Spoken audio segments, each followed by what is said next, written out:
এই যে একটা জ্যাম, দীর্ঘ সময়ের একটা জ্যাম, এই জ্যামটা অযথা শুধু শুধু কোনো কারণ নাই, কারণ ছাড়াই সামনে যা দেখবেন একটা লোকাল বাস দাঁড়ায় আছে, যাত্রী তুলতেছে, রাস্তার পাশে একটা পাশা দিয়ে রাখছে।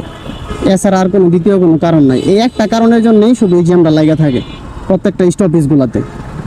তো আবার এই রোডের কিছু ভালো কিছু গুণাগুণ আছে, যেগুলো হচ্ছে যে আপনার করে প্রত্যেকটা স্টপেজগুলোতে ফ্লাইওভার করে দেওয়া হয়েছে।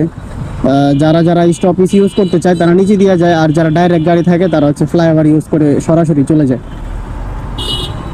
আমি আপনাদের কি বলছি যে দেখেন, আমার কথা একেবারে কোনো রকমের বৃথা নাই, কারণ আমি প্রতিদিন এই রাস্তা দিয়ে যাতায়াত করি, সেই জন্য জানা আছে যে এই রাস্তার কারণটা কি। এই যে লোকাল বাসগুলো আছে, লোকাল বাসগুলো এইখানে দাঁড়ায় থাকে, যাত্রী তুলে, আর সেই জন্য হচ্ছে পিছনে একেবারে দীর্ঘক্ষণের একটা জ্যাম লাগা থাকে।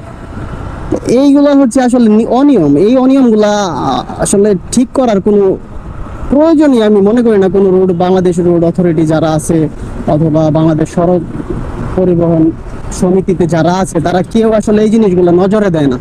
এটা আমার কাছে খুব খারাপ লাগার একটা বিষয়। মানুষের সময়টাকে এখানে ব্যয় করা, এটা আসলে খুব খারাপ বিষয়। এটাকে আসলে একটু উন্নয়ন করা দরকার।